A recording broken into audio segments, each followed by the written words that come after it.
Hi there, it is Tuesday. Welcome back to the round preview. We're going to be taking you through all the team lists. They've literally just gone up. As ever, my ever-reliable partner, Luke Jobson, is here to help me go through all the teams and give out our tips and predictions. How are you doing, mate? Mate, I am loving life right now. My team are on top of the ladder. The mighty Parramatta Eels are up. It's a great day in Sydney. It's basically British weather over here, but otherwise we're not too bad. How are you? I'm going well, mate. There's a few confusing changes in the lineups this week that I'm looking forward to get through. So without further ado, we'll get straight into it and we will take a look at the Roosters and the Raiders. I said it to you while we were watching the game last week. Ryan Hall doesn't play this week. We're right. Ikavalu, you can't drop a man that scored 5 tries. So there he is. Welcome back, Boyd Cordner as well. He's back in the lineup. Orbison dropping back to the bench. I mean, the Roosters have just got ridiculous depth. Morris back out on the wing as well. You got to look at the Roosters and think, even if they pick up a knock here and there, they're throwing someone that picks up 5 tries. What do you do to beat them? Can you beat them? Current time, I don't know if you can. The fact that you have Ikavalu, well, you had Ryan Hall and Ikavalu last week, and poor Ryan. We really wanted that try. We really wanted that try. With that last play, that bloody forward pass, it's cost him a nudie run, I reckon. I don't think he's getting back this season. But yeah, no, Ikavalu in with Brett Morris back on the wing. Gordon back after a bit of a rest. And you're right, the scary part is Farmasili, who has played pretty well since coming back from loan with the Warriors, is back into the reserves with Ryan Hall, Isaac Liu, and Drew Hutchison. Yeah, that's some pretty damn good depth right there. To then go and you look at the Raiders, they have Rapana coming in for Simonson, which is, all right, no worries. That's an easy one. Havili, who really hasn't played hooker this year, gets the start with Tom Starling on the bench. But then you go to the bench and you see Kai O'Donnell, the second gamer, Ryan Sutton, not bad, and and your favourite bloke in Curtis Scott in the 17. I don't see this Raiders team beating them, mate. I'm going Roosters 13+. I think that's pretty easy money at the moment. What's the weakness that they have? Jake Friend gets hurt every other week, but we saw that Lockie Lamb, more than capable at dummy half. What do you do? Yeah, that's a huge problem because, I mean, the Roosters can pretty much fill any gap. A centre goes down, you move Orbison out to centre and you put one of the Morrises out on the wing. A winger goes down, again, you can probably move one of the Morrises out there. Or even Manu. Tedesco goes down, you put Manu at fullback. A half goes, Lamb. They've literally somehow found a way to plug every single gap. It's rare that you see a team able to do that, and somehow the Roosters have the talent where it's almost like, okay, a player gets injured, here's another good one. Saw it with the Panthers last week. They throw Staines out on the wing. Danon said it in the round review.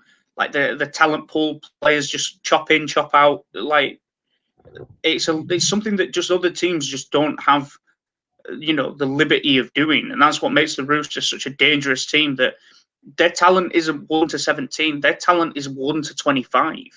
Yeah, mental. It's done scary, and it's just like when you have 3, probably 4 guys that can play fullback in Tedesco, the 2 Morris brothers, Manu. Like you said, Orbison has played basically everywhere except fullback throughout his career. Lockie Lamb, straight in if a half goes down, straight in if Jake Friend goes down. Collins, an out and out gun second rower. It's probably starting in some teams. And Tupanua, I mean, we saw last week just how good he is as kind of like that backup prop for JWH and Taukeiaho. You just can't beat them. And, I'm not trying to disparage the Raiders here, but they've just lost their starting winger and their international hooker, sorry. you compare that to the Roosters and Ryan Hall, who's the most prolific try scorer in Super League history. He's the most prolific English try scorer at international level. Super League levels, Danny Maguire. But the point stands. One of the most prolific English of all time just got dropped for Ikavalu through no fault of his own. It's just Ikavalu had a dream game. Yeah, I think if you played Hall on that wing, he got 2 or 3. Yeah. It's just the ball didn't come left. I was willing that ball left all game long. It just didn't happen. But, I mean, the Raiders, they've still got quality. This isn't us down and out in the Raiders. But it's just, as the game gets into those really tough, slogging, basically when it gets into a bit of a slogfest and a wrestle, Takiaho, you saw it last week, the guy's massive and he's still got footwork. Tupanua, the amount of mobility that he brings to a forward pack is just ridiculous. He's got a decent fend on him. Essentially, what the Raiders are hoping for here is that the Roosters have a stinker and that they can basically sweep up on those errors. They did it against Melbourne, so they do have it. They have it in them. But is that Raiders side the same quality without Hodgson steering them around? Without some of their first choice lineup, basically. You look to the bench, like you mentioned, Starling, O'Donnell, Sutton, Scott. That's a problem. What do you do with Curtis Scott at this point? Are you kind of throwing him in for the sake of having him in? It's like you've just finished uni. Like it's the equivalent. Curtis Scott is the equivalent of using a big word in an essay for the sake of using a big word. That's what he's become at this point. It's like, hey, look, I can use this. It doesn't serve a purpose, but I can use it. It's basically throwing, and you'd have to argue with how he's playing. He's a reserve grader at the moment. It's putting your reserve grader in the grand final to make his debut with having to be the captain and goal kicking. Yeah, that's kind of, I think, the footy comparison right now, or having someone like Kalen Ponga, a la 2015, run out after 2 games for the Kangaroos. You just can't, and they did bring in they brought in a young Englishman this week on a 3-year deal, but he's still a ways away. So. Yeah. That kid's never played first grade either. Harry Rushton, still in the academy, never played first grade Super League. So there's high praise. He's been highly touted, but he's some while off. He's a way off yet. Yeah. But I don't know. So you've already said you're going Roosters 13 plus. I'm happy to join you on that one. I see the Roosters running this one. I see them winning both halves as well. So Roosters to win both halves or either half. And Roosters 13 plus for me. Yeah, 13 plus is double money at $2 at the moment. If you went, not that I think that you can do the same game multi to win both halves, but if you were to go, just anything. Oh crikey! Hello, technical difficulties. Please hold. There we go. We're good. It's hard to even try and justify. I think that the Roosters are going 19 plus against the Raiders, and that's paying $287. So if you want some value, you've got a shout there on Sportsbet, $287 for the Roosters 19 plus. But yeah, Roosters big win, 13 plus at $2. I think that's easy money. Storm versus Titans. The Titans, it's a big ask for them this week. They're coming off a win. Again, when was the last time that the Titans recorded back-to-back wins? It's hard to rule out the Storm again in any game, basically, especially when they're bringing back Cam Munster at 6. Momirovski going to the wing is a strange one. That's a new one on me. But he can play on the edges, so nothing to it. Yeah, look, Momirovski, when he did play for the Tigers, played a couple of games on the wing. So it's not as if he's unaccustomed to being that far out, playing outside Brinko Lee, as we saw last week. But yeah, look, and this is not knocking the Titans because we both picked Warriors last week, got that wrong, but I did say that the Titans very well could get rolling and get into that one. They line up a little bit differently. Brian Kelly and Philip Sammy back in at the 3 and the 4. Spry coming off, all things considered, a relatively good debut. Holds his spot on the wing. Bo Firma at the 11, Hipgrave at the 12 with a bit of an injury cloud under him.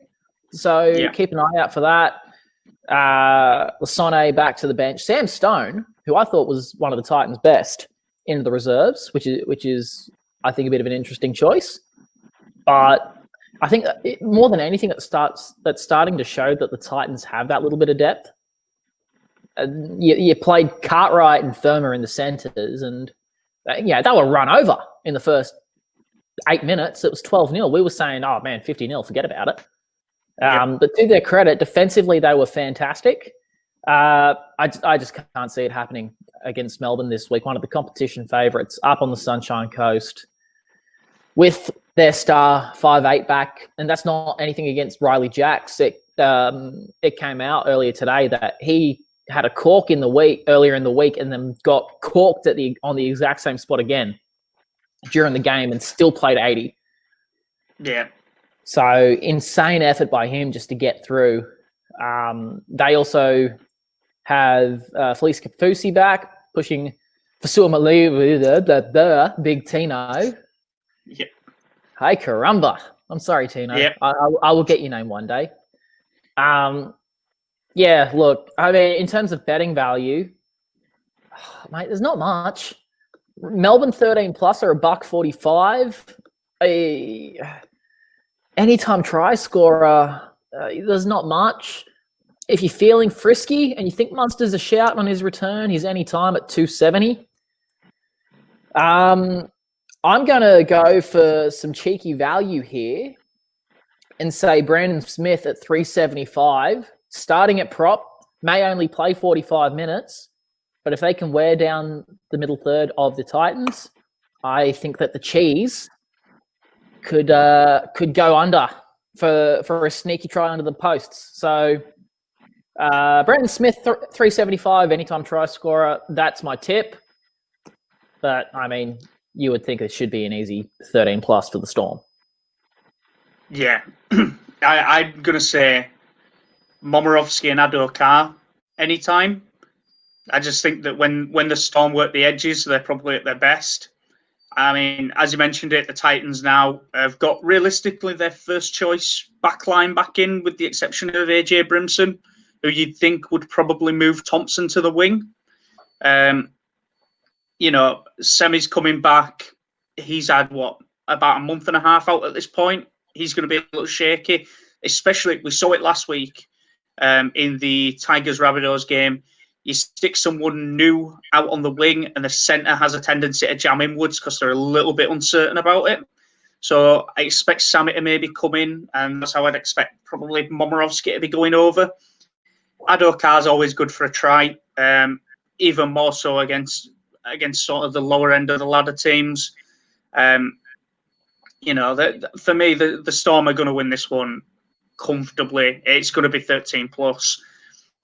I'm expecting Momorovsky and Adokar going over at least. I do like the Brandon Smith tip. That will be one that I probably do jump on. You've seen it. You play him in the middle. He loves to play off second phase. He brings that mobility as well. He'll be coming up on the side of Jolliffe and I think Hipgrave's on that side as well. So it's going to be a good battle out there. I do like Keegan Hipgrave. I hope that he does play this week because he's one of the Titans' best. You need Hipgrave. He brings that little bit of aggression, that little bit of desire. You saw it last week. His shoulder were as good as done for the largest part of the game, and still every single hit up, play the ball right, okay, down on the haunches, reset back into the line. He's a gritty player. He loves the contact. Yeah, he's He's an absolute gun. You can't discredit the effort. He's part of the reason as to why they won last week. And it's not saying that the rest of the Titans team wasn't great, because defensively after the first 8 minutes they were all over it like a bad rash. But it was just the Titans, in my opinion, had no right to win that, just with how that team was looking, and they pulled it out. They won, and obviously we threw it up on the page earlier, but probably the Titans the most improved teams this year. Yeah, I'd say so. So yeah, there we go. We've given out our tips for that one. I go Momirovski, Adokar anytime with a Melbourne 13+. You're going Brandon Smith anytime try scorer, Melbourne 13. Yeah, I mean, I'm not going to add Melbourne 13+. There's just no value there in case the Titans do show up and have a a storming game. But Brandon Smith at 375, for me, that's some pretty good value. I'm having a cheeky gaze at that. Yep. Okay, on to the Tigers versus the Broncos, and the Tigers have gone through quite a few changes, to be honest. You got Russell Packer coming back, Chris Lawrence going to centre, Luke Brooks going to the bench. You got Walters coming in at the halves, Benji Marshall back in the starting 7 role. I mean, the Broncos have gone through a few changes too. I mean, we've seen this morning the news coming out that Tessie New is probably carrying an injury. Herbie Farmworth is doubtful. Xavier Coates might be doubtful.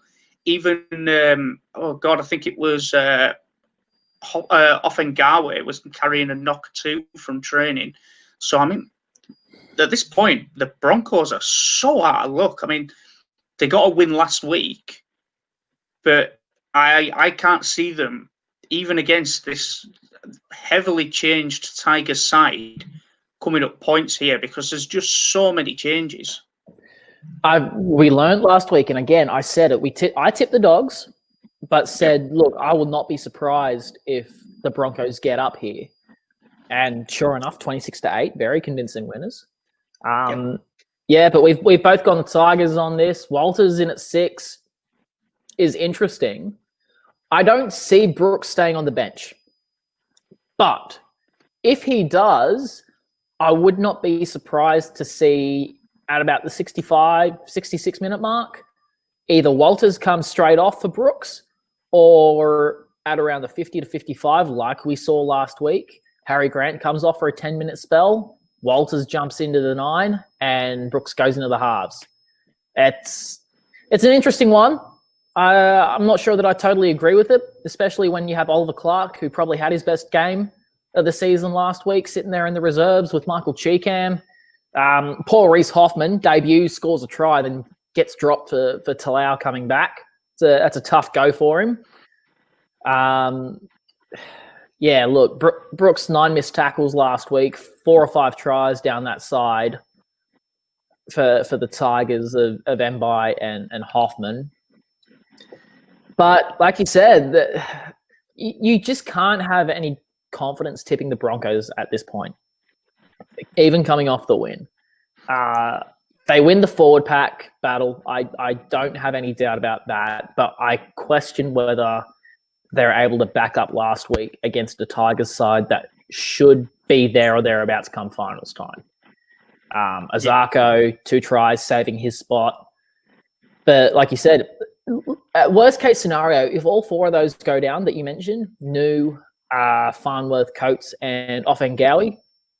I think it was, yeah. Who comes in?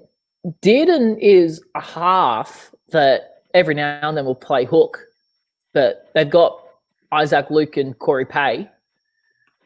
Reece Kennedy, okay, that's an easy swap for Offengawi. Richie Kenner, if Coates goes down or if Farnworth goes down, you beauty. But Tyson Gamble, again, that's another half. Yeah. They don't have the depth in the reserves at the moment. So they better hope that all 4 are able to get up, or at least 3 of the 4. If Tessie New goes down, do you go Isako back to fullback and Kenner on the wing? Do you go Oates to the wing, Reece Kennedy onto the bench, and Hopewadi starts? They do have options. Don't get me wrong. They have options if 1 or even 2 go down. But if all 4 struggled to get up for Friday night, then they're in trouble. So the report that I read said that basically those first 3 that I named, New, Farnworth and Coates, all failed to complete training today. New left training early due to a cork. Farnworth had to leave training completely, and Richie Kennar went out to right centre, I think, playing at the 3 where Farnworth had been. And Coates saw out training but didn't look comfortable, kept on pulling up. So if those 3 in your back line either see the game out and struggle or don't play at all, the Broncos don't compete this one. I mean, the thing that the Broncos won last week because of Pangai Jr. If Pangai Jr. doesn't play the way that he did last week, that's a tighter game. Yeah, you're probably looking at a Broncos win, but it's probably 14 points to 8. And when you beat a Dogs team that's got literally 0 depth right now, just mutually parted ways with their coach to go after Trent Barrett this morning. I mean, and you only beat them like 14-8. It's as good as saying we finish 14th if we're lucky this year. So they're relying on their forwards, basically. If the backs are carrying those knocks, the Broncos play up the middle all day. And like you said, they win that forward pack. They win that forward pack battle because Pangai Jr. plays like he does last week. The Tigers are in trouble. Payne Haas, always good for the carries. You got Teo coming in to start on the left edge, which he's going to be probably expected to play more minutes than he's supposed to, and that's going to be a struggle. He's not the young man that he once was. He's not used to those big minutes anymore. Corey Oates is going to have to take more runs in the second row. Like you said, he had his best game last week in the second row when getting a try. But I think he only went for 6-7 carries, something like that. 551. You're playing second row. Yeah, you need to be putting your hand up for more work, especially when you know that you've got some bigger bodies around you who are going to be really sucking it in around the middle. So if the Tigers, go on. Sorry, mate, but yeah, he comes up. I think, if I've done my calculations right, comes up against Luciano Leilua, and that's a mouth-watering clash right there. Leilua is coming in a rich vein of form in the last couple of games, so Oates is going to have to be really good defensively there to ease out Leilua. The way this bench reads for me, Carrigan's got to play 80 though, because Teo won't see more than 50. If that, I think Hopewadi's going to have to come on, play the middle 40, and then let Teo try and bustle his way around to the last 15. Offahengawi probably will play. Oh, look, you'd have to say that he's going to give Pangai Jr. a break, even though they do have Flegler on the bench. But look, it's a tough one. I'm not confident with this Broncos side. There's potential. You just, like I said, I have no confidence to back them. I'm going Nofo, potentially up against some sore Broncos backs. I'm going Noel Faluma to score any time, Tigers to win at $2.50 on a same game multi. He's due a try. That's basically my theory behind it. Nofo's due a try. Marshall's there. I wouldn't be surprised if he sets him up. It's just coming. For me, it's coming. If you want to get adventurous, I think the Broncos make this a little bit more competitive than we're putting it out. Tigers 1-12 is $3. But I'm happy just with Nofo West Tigers at $2.50. That's good enough for me. So I'm the slightly more adventurous one on this one. So I'm working under the same premises of you, and coming up against a few sore bodies. So I've gone the other side. I'm going to allow anytime try scorer. And I'm going to say Tigers on a -3.5 handicap. So that covers you for the unconverted try. I think that there'll be. It's similar to the 1-12, but I think it just probably pays out a little better, and it covers you in the event of the Tigers going for a blowout. So I think that one probably pays out a little better with a few less risks. So unless the Broncos can somehow make this a 2-pointer or a 1-point game, I'm going to go, to allow any time and a -3.5 handicap for the Tigers there. Just because I again, if the Broncos do have a game like last week, they will make it competitive. But I just think it probably pays out a little better. I can tell you in precisely 1 minute no, we can't do that. Yeah, pick your own line. Tigers 3.5 is 169. Once you throw in a cheeky Tommy Talau try, I do like that play. 287 is what that will pay out. So yeah, just a little more there. I think that one's in with a good shout. Sweet as. Right then, move on to the Dragons and the Bulldogs. Again, when we posted up earlier, Dragons, one of the most improved teams of the last few rounds. They miss Jordan Pereira this week. Saab is their only change, 1-17, after Pereira decided for whatever reason just to go for a shoulder charge, which he'll miss 2 games for now. Coming up against a Bulldogs side that's, they're struggling. Again, they've chopped and changed their back line. Holland out of the 14 jersey into the centre. Meany goes to fullback. Wateni Zelezniak to the wing. Full disclosure, I said to you last week when we were watching that Broncos Bulldogs game, Wateni Zelezniak doesn't play next week. And I think if Wateni Zelezniak's in a team with any more depth than the Bulldogs, he doesn't play this week because he wasn't there at fullback. So they've done the next best thing and they've moved him to the wing and put Nick Meany at fullback instead. Yeah, it's. I just don't trust that. I don't trust the Dogs. I don't trust the Dogs at all. I've got the Dragons here pretty easily. Avarillo is a chance to come back, which would see Kerrod Holland, I think, drop out over Montoya. Montoya's probably been one of the Dogs' best.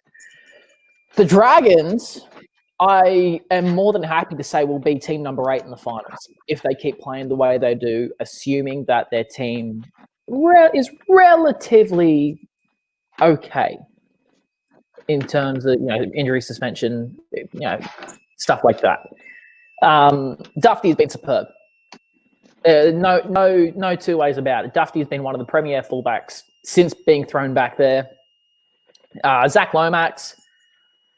If it wasn't for the Morris brothers and Michael Jennings at the moment, I'd go on a limb and say that Lomax is the best centre in the league currently.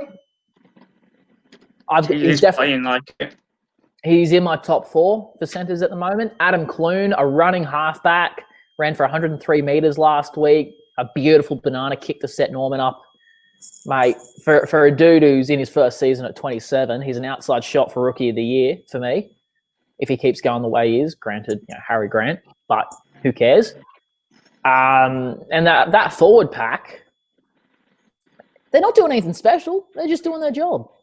Blake Laurie, doing really well. Hunt played great for his first 80-minute performance. Vaughan did his job. The Frizz and Sims crashing back into the middle off the inside run. McInnes, a solid first 80 hit out in the 13. Probably a little quiet in terms of running meters. Just getting into the groove of a full 80 there.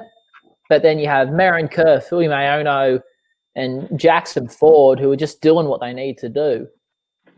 It's just a brilliant side to be watching these last couple of rounds. I am going slightly risky. I believe it's meant to rain on Saturday, which could see an interesting game down there in Wollongong. But I'm going Matt Dufty and Zach Lomax both to score anytime. Same game multi at 550. I'm confident enough to throw the 13 plus in there for the Dragons, which takes it out at $8. I'm going to throw a cheeky $5 on it. Just why not? But yeah, Lomax, Dufty, anytime. Dragons 13 plus at $8 to me represent some superb value against the Dragons team that can't really slide in defense. They're very leaky on the edges, and if the likes of Hunt or McInnes are able to get through on the middle, you're going to have Dufty screaming in on the inside. Yeah. I'm working under a similar thought process to you. So Lomax comes up against Holland on the other side. So that means Ravalawa lines up against, he lines up against Watendi's Lesniak. So I'm going both of those two to score, Lomax and Ravalawa, anytime. I see the Dragons potentially running this one out. I mean, the Bulldogs were beaten by 13 plus by a Broncos side that are struggling with injuries last week, whereas this is pretty much a first choice Dragons side. They've, with the exception of maybe one or two absentees, there's not many players that you chop and change out of that side, and they're high on confidence right now as well. Hunt again starting at 9. There's been calls to revert him back to the 7 spot. If it's not broke, don't fix it. The Dragons are playing their best ball with him at 9, and so what if Hunt wants to play 7, but his best position is 9? It doesn't matter what he wants at that point. It's for the good of the team. For the good of the team right now is making sure that Ben Hunt has a 9 on his back and Cam McInnes has 13. That's the way that the Dragons should run for the foreseeable future. And if Ben Hunt then wants to go out and sound out his chances elsewhere, looking for a 7 shirt on his back, then so be it. But for 2020, mate, you're a 9. There's no two ways about it. And the Dragons are playing their best football that way. I mean, their forward pack absolutely thrives off it. Vaughan has been probably one of the best props in the comp for meter making. Just his work ethic as well. He's always in and around looking for it. Kerr, when he comes on, is just a huge body to try and handle. Running over people for fun last week. The Dragons just do. They have the stronger side, basically. I mean, the Bulldogs have dropped Brandon Wakeham to the reserves and put Lockie Lewis back in. And he was god-awful earlier this year. So maybe some time on the bench, some time in the reserves has helped him out, and he's come back a little better. But for me, the Bulldogs were playing at their best when they had Forum and Wakeham. Yep. And I don't see why they've made that change. They're lucky to have Luke Thompson this week, as he went on report for a shoulder charge. Looks like nothing's come of that, so he'll be free to play at 13. But he's got to be careful this week. He didn't really impress too much. He got too emotionally invested in a battle with Tavita Pangai Jr. and it threw his game out. So he needs to focus on keeping his head this week. But yeah, I'm going Dragons on the 13 plus with Lomax and Ravalawa anytime.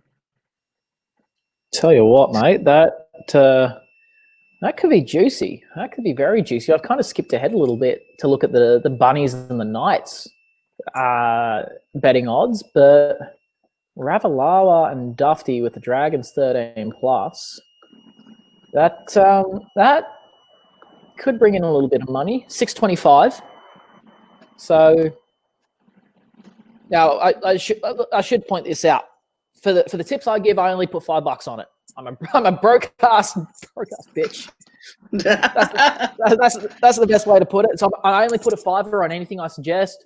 Gamble responsibility if you do put anything on it at all. I also put a cheeky $1 just on every tip I give, just in case it comes off one week. Then I can say I have 4 zeros in the bank account for the first time in 5 years. But yeah, so 625 for you. That's not bad. Yeah. Right then. So we come to our first difference of the week. It is Souths versus Knights. You've backed the Rabbitohs. I've backed the Knights. Few changes on both sides. Souths have got 2 fresh wingers in Jackson Paulo and Corey Allen out on the wings. I mean, that for me immediately screams alarm bells. Gagai goes to centre. Johnston goes to fullback. A few big changes there. Yeah, a few big changes. I am going the Bunnies.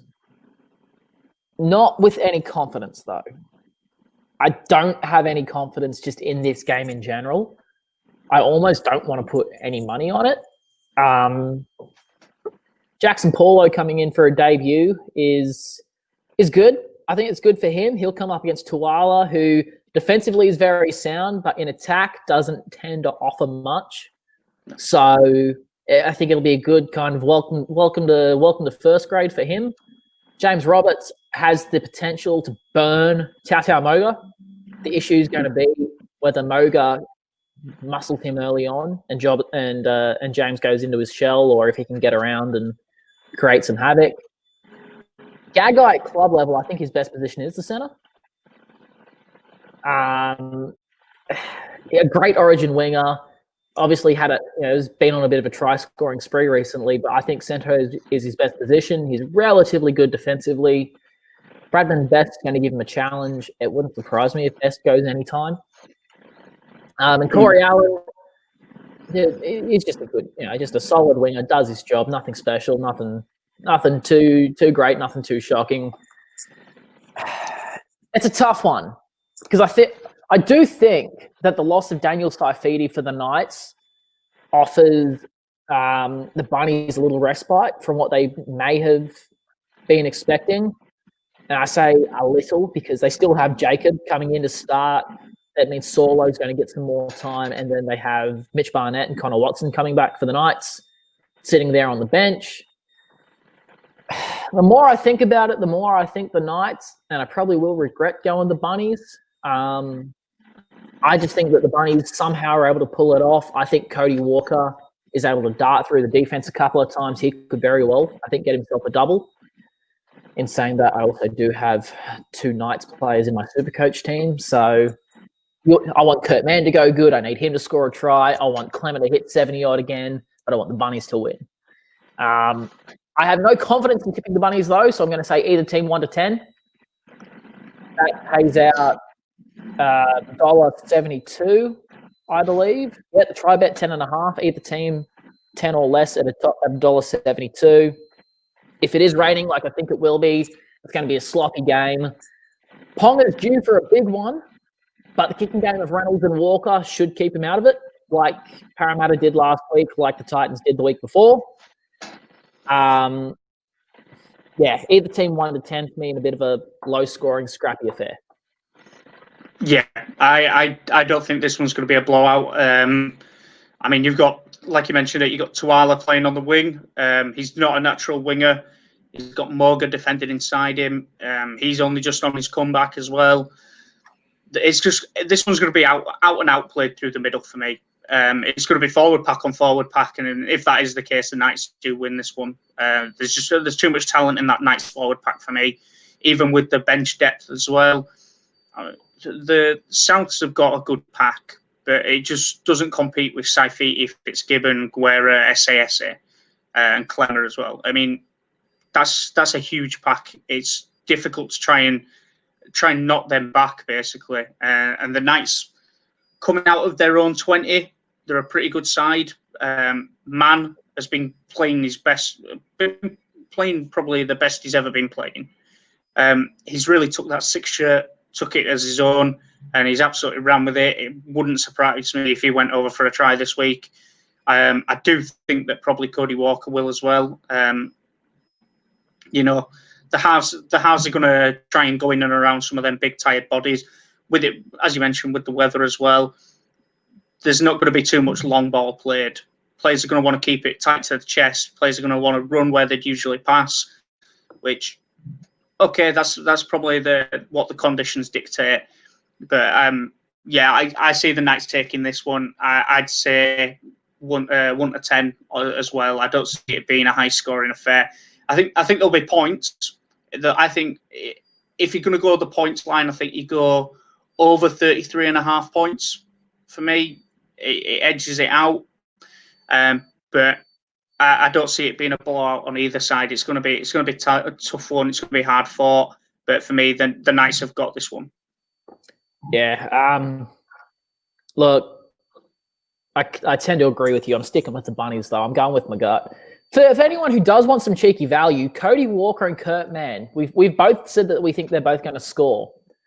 If you throw them two together with, just them by themselves, never mind anything else, they're 16.25 for a same game multi. If you chuck a bluey on that, if you chuck a tenner, which it might be the one leg that I do throw a tenner on this week, you've got some value there.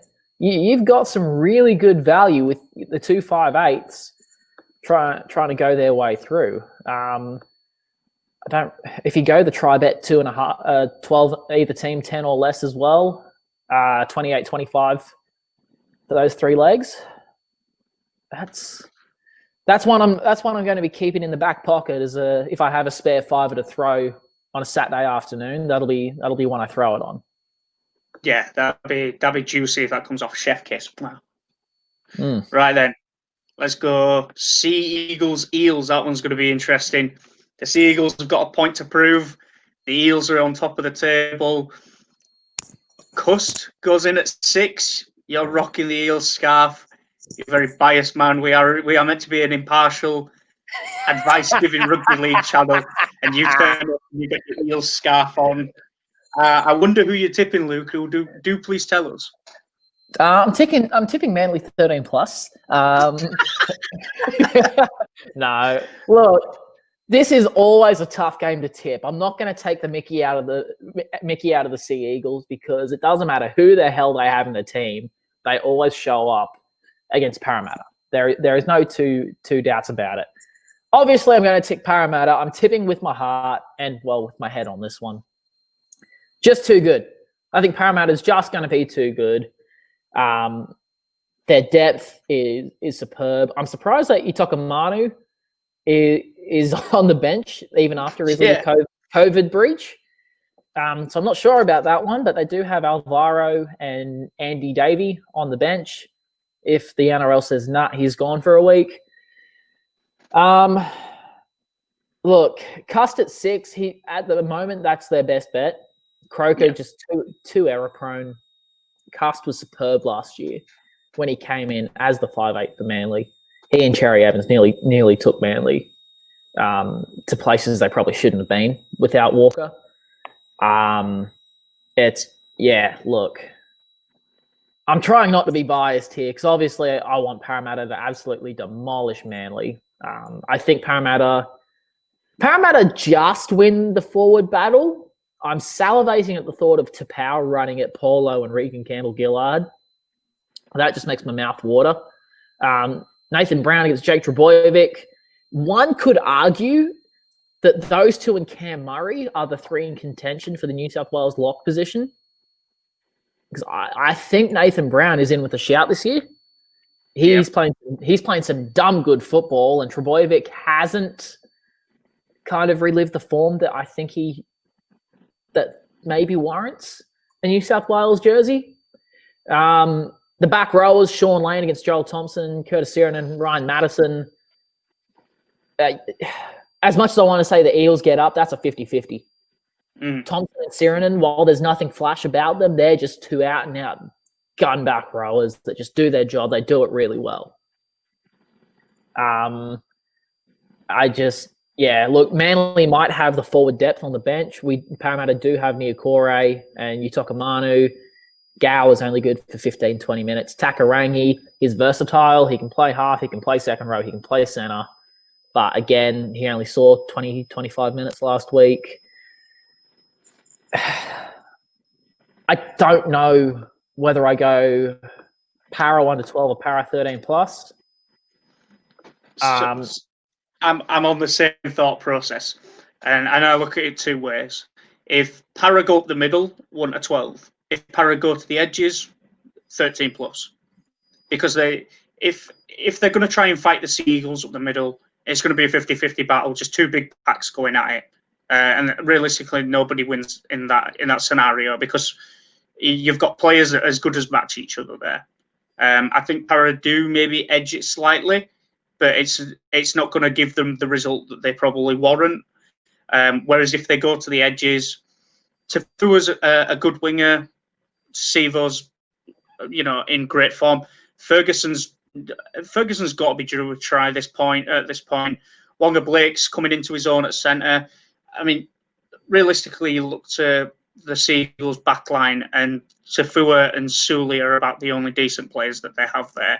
Garrick just kind of does his job, and that's about it. He's nothing on the level of Seville or Jennings. And Sule, yeah, he's good. He can bust a line. He's great for those out the back plays and getting wingers to bite inwards because they know how much of a threat he is. But it's for me, it's the Seagulls finding that edge, and I can't see it happening. To be honest, they're going to get sucked into that arm wrestle.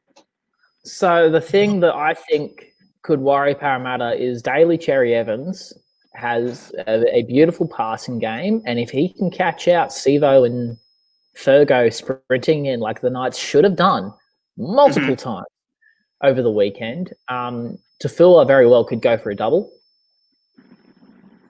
It's just we've got Parramatta on the tip. Look, I'm going a little ballsy here. I'm going to go Tafua and Ferguson both anytime. You're right, Fergo's due a try. I think this is the game where he gets it. I also think that Sivo's going to try to jam in on the halves, and he'll get one wrong. And we'll see Tafua stroll over. That pays $5.50. If you want to, if you throw Parramatta in just head to head, that goes to $7.25. I'm pretty happy with that. That's probably what I'm running with. Tafua, Ferguson, Para head to head. Yep. I'm going slightly different on this one. So I'm going to go Para 13 plus. I'm also going to say Sean Lane anytime try scorer, which is a little bit out there. But Lane coming up against his former side, he's got tries in him. He's a big, rangy forward. He's good at getting on the outside. He's good at getting over the top of players. I can maybe see him getting over for a try on that one. That one is a wild outside chance, though. So, but I just have a gut feeling that Lane turns up this week and he does manage to bag one. Yeah, that's a bit of an outside one. He's due for a try, though. He is very well due for a try. He's some handy value at $4. Para 13 plus and Sean Lane is $6.25.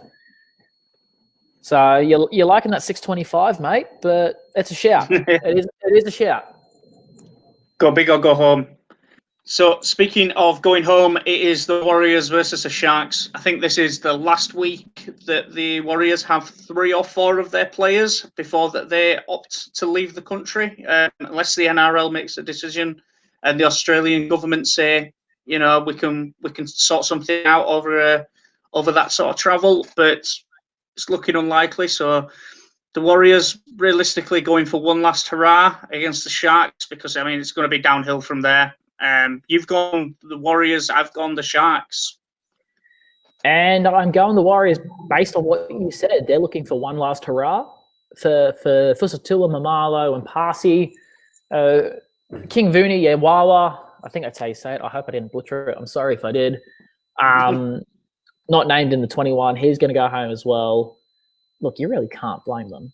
The NRL and the Australian government both said, look, if you come over, we'll do our best, and they clearly haven't done so. So I have no issue with them going home while it does suck. But yeah, I think they try and will get up here purely on the fact that they want to send their boys home a winner. It wouldn't surprise me if all 3 got over for a try. Mamalo's been in a rich vein of form, especially with coming back from kick returns. Tuivasa-Sheck had his best game of the season. Captain for Supercoach. Had a superb try coming out off a scrum. He's trying to ink his way back into some form, and this team who get back Cody Nikorima returns in place of Harris DeVita and Eli Katoa, who comes back from a 3 or 4 week ankle injury. They're pretty well back to their top 17, at least for this week. And I think they do take it to the Sharks. I think they have the better forward pack.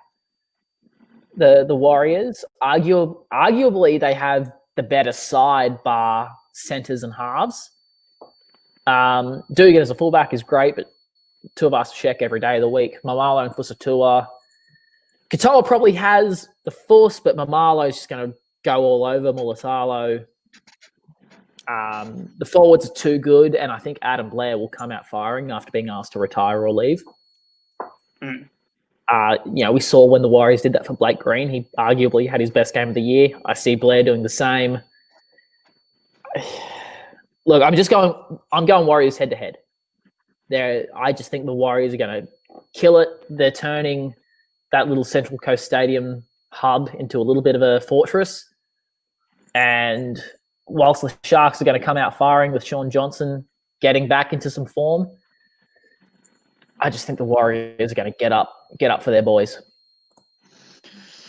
Yeah, so I look at the Warriors. I put the Sharks side by side, and for me, I think the Sharks edge this one. I'm going for them on the head-to-head because this one is probably the most 50-50 game of the round for me, with the exception of maybe the Knights versus Souths. This one is the one that's going to ruin multis essentially. It's going to go one or two ways, and it's going to be close. I am wary of the fact that the Warriors are looking for that. It's all downhill from here. Let's get a good win, kind of mentality. Mm-hmm. Nicarima coming back is only going to make them a better side as well. But I'm going to have to go Sharks. They were disappointing last week. They were really disappointing last week. But even so, managed to score 24 points against a Penrith side that's arguably one of the better defensive teams in the league. So while I think the Warriors are a good attacking side, I just don't think that they have that kind of points in them for this one. I can see the Sharks racking up a few points. I think it's going to be high scoring. So again, I'd say over 36.5 on that one. Or go Sharks head-to-head for me, because I just have a sneaking suspicion that the Sharks are wanting to atone for last week. The Warriors, even so, they had a disappointing week coming up against the Titans, and they'll feel hard done by, especially with Graham Annesley coming out and saying that the Hetherington try was a 50-50 that probably a lot of referees would give. But yeah, I'm going Sharks head-to-head on that one. I can't really explain the logic, because I think that this one is literally just a hit and hope this week. Yeah, don't start about referees. You saw how Dana.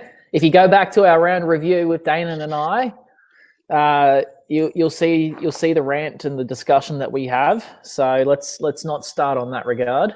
We want to keep this channel. We want the channel to be monetized soon enough. Okay, and with that, then we move on to the final game of the round: the Panthers versus the Cowboys. And the Panthers are pretty much an unchanged side from the same side that they named in the 17 last week. Leniu coming in, I'm pretty sure is the only change. But then you look at the Cowboys side, and this will be one of those weeks where they either go, Green is a genius, give the man 10 years, or Green has finally lost his mind, sack him, because he's put Mitch Dunn at 6. So, Drinkwater has been hard done by. It was coming. He's been hard done by. Here is where I think this won't stick. There has been a tiny whisper, and I stress tiny, that it will be Esan Masters to be dropped on game day. Dunn will go to the centres, and Asiata, if deemed fit, will come into the halves at the 21. Masters is a defensive liability. And obviously it says a lot coming from someone who's never touched a rugby league football in a competitive game. But you look at it and you see how he turns the shoulders in, and it gives that option for that cutout ball. It forces Felt or O'Neill, whoever's on the side that week, to have to charge in and try and make the play. And more often than not, they're missing. And yeah, look, the rumor is, and I stress this, I've heard this from one person, not the greatest source. So please, I stress, take this with a grain of salt. Masters out, Dunn to centre, where he has played junior football, and Asiata, who it's not often that you have a prop that can play 5'8", but he does so in the reserve grade. Asiata will come into the 21 if deemed fit. That being said, Panthers 13 plus. I don't really think I need to justify it much more than that. So Panthers to win any either half for me, because I mean the Cowboys, for whatever reason, are a 40-minute football team at the minute. I ran the stats the other day in the last 5 rounds of theirs, and I think they either score over 10 points and a half or less than 10 points and a half. That's it. They for whatever reason they've not hit double figures in 2 halves of football for nearly 6 rounds at this point, which is mental when you think about it, because they ran the Roosters close, they ran the Eels close, and they ended up on the receiving ends of blowouts. They were staring down a 34-0 halftime deficit against the Tigers. Then the scoreline, if you didn't watch that game, you'd think, oh, wow, this one was a pretty close game and the Tigers edged it out. No, they just had a really good 40 minutes. So the Panthers to win either half. I don't know which one it'll be, because the Cowboys don't seem to let you know which one it will be. But just Panthers either half, Panthers 13 plus. That's it. And I can see Naden going over for a try as well. The Cowboys are clutching at straws for me. Mate, either half pays $1.04. You'd put a house on that to try and get any profit. Yeah, Panthers 13 plus. I just think they're going to outclass them at Panthers Stadium with a bit of a crowd coming in. Mansell, I think I've got Mansell going over for a try. I'm not going to throw it in a multi because he burnt me last week. But Mansell and Naden both paying $1.72. Throw them together, $3 a pop. The potential one for me to go over is Api Coruscant at $4.50. He's due for a try, darted out a dummy half and set one up for Edwards, I think it was, last week, coming back through the guts. It would surprise me if he goes for a dart out of dummy half and gets one himself. He pays out $4.50. You throw those 3 together, it's $11.75. Again, if you want to put a cheeky tenner on it, that's not bad value, especially if you Panthers 13 plus isn't going to add much to it. But yeah, that's pretty much it for us, mate. I'll tell you what, I'm not going to give the betting odds for yours because I can't put both of our multis on at the same time. Yeah, Sportsbet gets grumpy if we do that. But if I go all markets, big little win, Panthers 13 plus.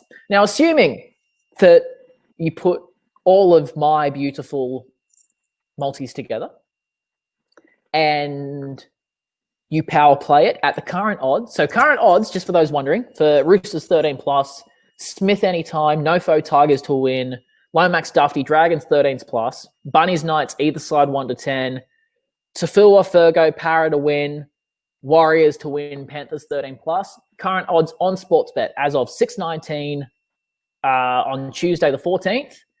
Current odds are $9,326.98. If you put the power play on, it takes it to $10,957. I am putting $1.30 on it. What do I have to lose? If I can throw $1.30, I may as well. That's a madness. Obviously, that's it. If it gets up, it's not. Let's be real. If I can get all of these up, I'm not going to be here next week. Goodbye. If it gets up, the potential winnings are 18,393.86.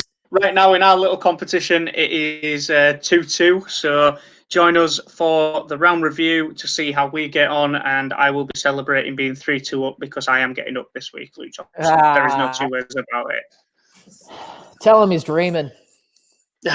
Right, well, we've been CKM Red Rugby League. I've been Matty, he's been Luke, and we are out. We will see you next time. See ya.